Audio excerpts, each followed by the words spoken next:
at risk of losing federal dollars.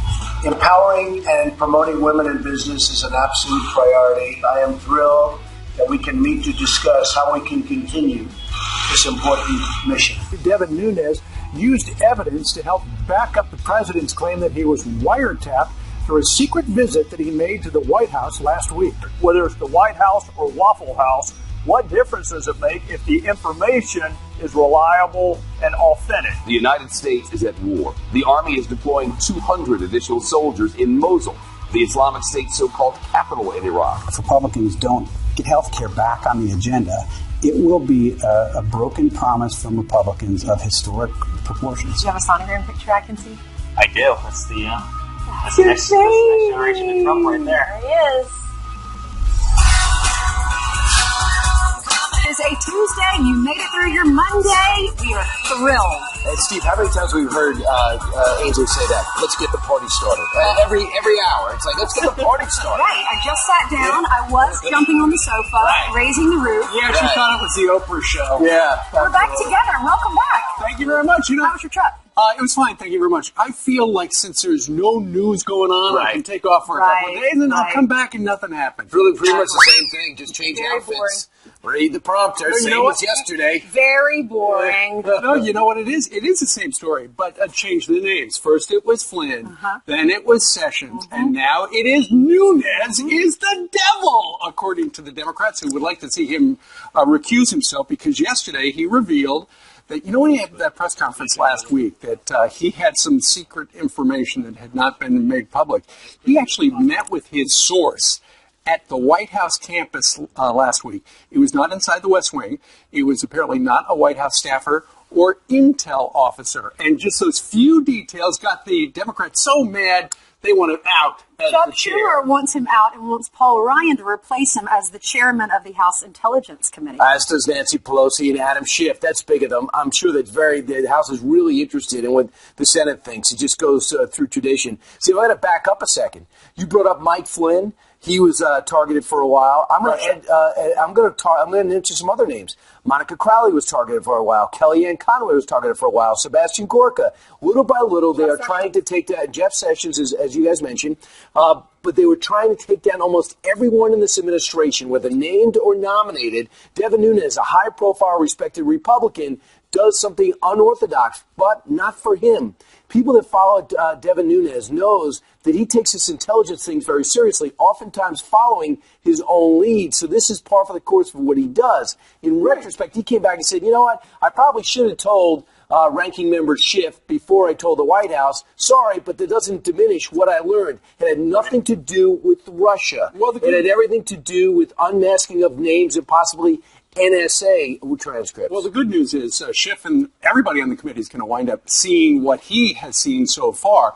This is the way it works. If there's a whistleblower in the administration or something like that, you don't go before the full committee. You wind up calling somebody and you say, hey, I've got some information I think you should see. He's been very public about it. Absolutely. And apparently he has gone over to the White House once or twice a week for a very long time, because apparently, and he explained this, I think, on the O'Reilly show. He was making a number of appearances yesterday.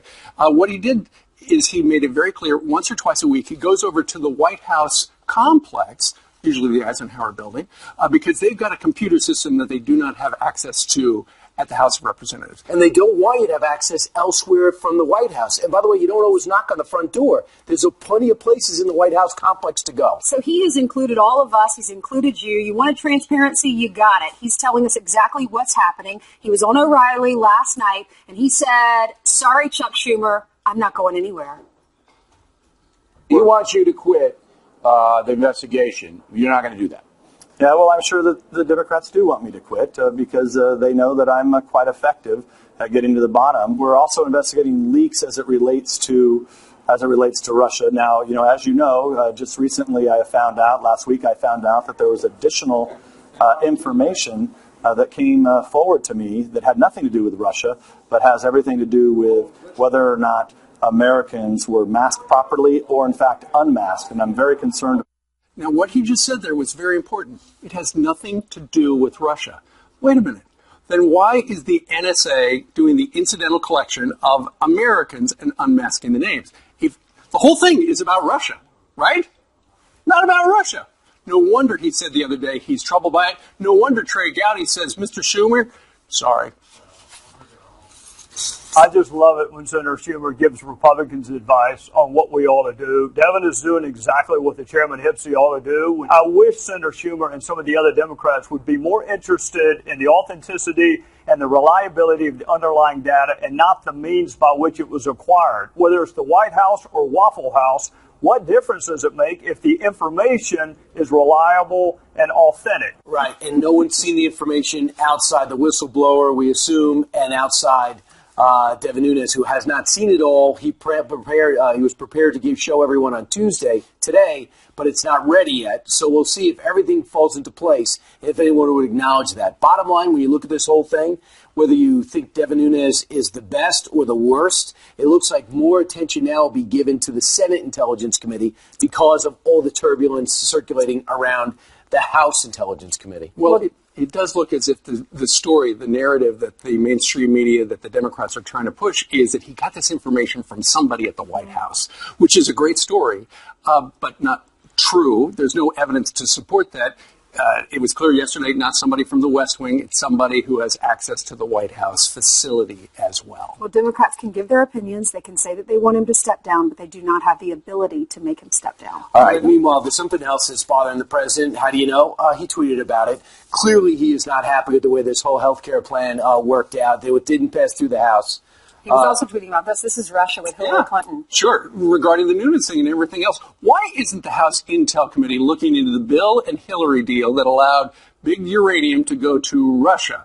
Russia's speech money to Bill, there was a lot of that, the Russian Hillary reset. Praise of Russia by Hillary or Podesta Russian company. Trump Russia story is a hoax. Now, what he's talking about regarding the Podesta story is that when John Podesta became a special counselor to the President of the United States, Barack Obama, he did not reveal that he had a financial tie to a Russian company with ties to the Kremlin. That is against the law for not revealing that. And if somebody in this administration had something like that going on, don't you think it would be in the cover of the New York Times in type about that? You have to. So anyone who is up for a cabinet position or is going to be part of the team of the new administration, you have to go through a long application process. You can only imagine. Yes, you have to disclose all of your financial holdings. Right. If you have a Roth IRA, if you have a 401k, they have to go through that with a fine-tooth comb and see. If you have a Kremlin IRA, they're really that could be a big problem, right? Right, and also add to the fact that yesterday Jared Kushner, who's going to be doing a job trying to make government more efficient, sounds easy, also says, I will come in and talk to any investigators into why I had a meeting with a Russian bank official, which is actually on the sanctions list. On the surface, there's nothing wrong with that, but the appearances aren't great. Let's hear his explanation. Well, he offered. He said, look, I talked to some of these people in the transition, which is what they're supposed to do. I'll come in. Just let me know when. They say, we'll let you know when. Mm-hmm. So I was on vacation last weekend, I guess, or at the beach, and at a wedding. It wasn't a vacation, it was a weekend. And I get a call, and it's Eric Trump, and he said, Ainsley, I kept asking him for an interview. Mm-hmm. And he said, I told him congratulations on having the baby. Yeah. We're so excited to hear the news. And he said, I'd like to sit down with you. I want to say yes to your invitation to do the interview. So yesterday, I got to sit down with Eric Trump and his beautiful wife, Laura, to find out more about their exciting news. They're having a little boy. We're going to show this throughout the next 3 hours. But I did ask him about some news yesterday, because yesterday we were on the Curvy Couch and we were talking about how President Trump had said he's going to have to work with Democrats if these Republicans won't work together to pass Obamacare. In fact, he put out a tweet last night as it relates to what you're about to ask him, and it says, the Democrats will make a deal with me on health care as soon as Obamacare folds. Not long, do not worry, we are in very good shape. All right, so we asked him about that. Is he going to work with the Democrats? Eric said this. He said he was going to have to start working with Democrats now. He's threatening basically the Republicans, saying if you can't get on board, I'm going to have to go elsewhere and work with the Democrats. Yeah, and quite frankly, you wish at least from a civilian standpoint, I wish you'd see more of that. You see how fragmented the system really is. And it's sad. You look at our Supreme Court nominee right now, right? I mean, he was confirmed unanimously the last time he went through this process, and now they're talking about having no Democrats vote in his favor, and it's really sad. I mean, when you look at that, you just realize how partisan Washington, D.C. really is, and the reality is 85% of people in this country don't fall into one bucket or another. Interesting. When the president was tweeting last night, he also made it very clear he's still steamed at House Republicans who blew the chance to do something about health care. He tweeted out, the Republican House Freedom Caucus was able to snatch defeat from the jaws of victory after so many bad years. They were ready for a win. Right. Well, that's not going to happen as of now. We'll see if they come back to it a little bit later. Democrats also realized they could celebrate over the weekend, but by today they realize they're in a plan that needs desperate help. So the longer it goes on, the worse it's going to get, and there's no one there out to rescue. Sadly, in the interim, it's the American people that are going to be paying higher premiums, higher deductibles, and searching far and long to find another healthcare company in the exchange that they can work with. It's got to be affordable. All right, in 9 more minutes, you're going to see more of that interview. Excellent. And they tell us what they might be naming the little baby. Fantastic. All right, so keep it here because you also have the headlines right now with Heather Childers. Good morning. Good morning to you and to everyone at home. We begin with a Fox News alert for you, though. Police under attack, an urgent manhunt underway in Miami after two are ambushed, sitting in their car. Fellow officers rushing them to the hospital in the back of a pickup truck overnight. The undercover officers were in an unmarked car investigating gang activity, we're told. Officers say that 6 people walked up, opened fire, and then took off. Both of those officers will be okay, but a much more tragic ending in Oklahoma to tell you about. A rookie officer killed in a traffic stop shootout. 22-year-old Justin Turney shot 3 times as he tried to stop suspect Byron Shepard running away from the scene. Officer Turney is the 9th officer killed in the line of duty this year. And another alert for you out of Maryland. This one, the father of the illegal immigrant we told you about, charged with sexually assaulting his 14-year-old classmate, is also facing deportation, arrested for being in the country illegally. ICE confirming that his son, 18-year-old Henry Sanchez Milian, was stopped at the Texas border in 2016 prior to his rape charge earlier this month.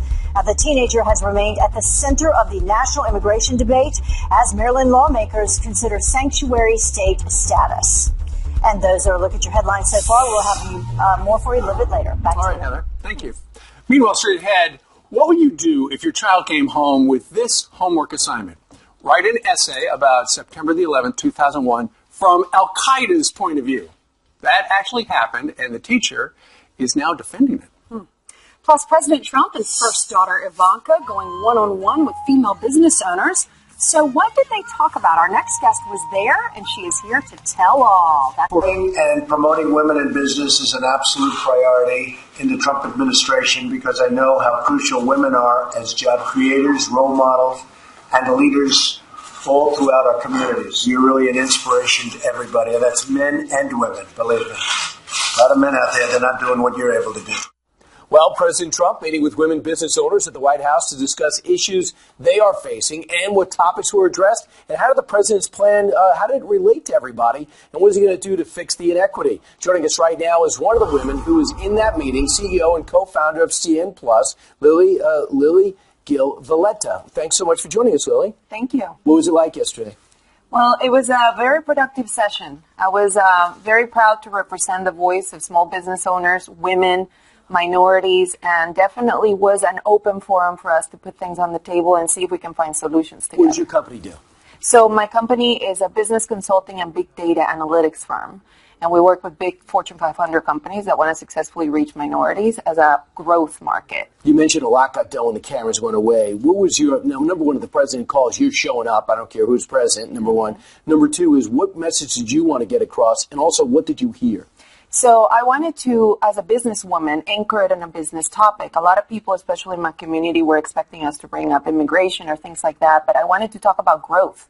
If we all grow as a small business community, women community, minority community, the entire American economy will rise. We're outpacing the creation of new businesses as women 2-to-1 to men. And within that growth, we are leading the way as minorities. So there has to be ways to remove the barriers that get in the way of us achieving our full potential so that the economy can achieve its full potential. One of the challenges you just mentioned to me as a woman as opposed to man is the fact when life events happen, usually more responsibility falls on the woman a lot of times, whether it's birth or a divorce. In what way can that be addressed from the White House? So when the cameras weren't in there, we actually talked about access to capital.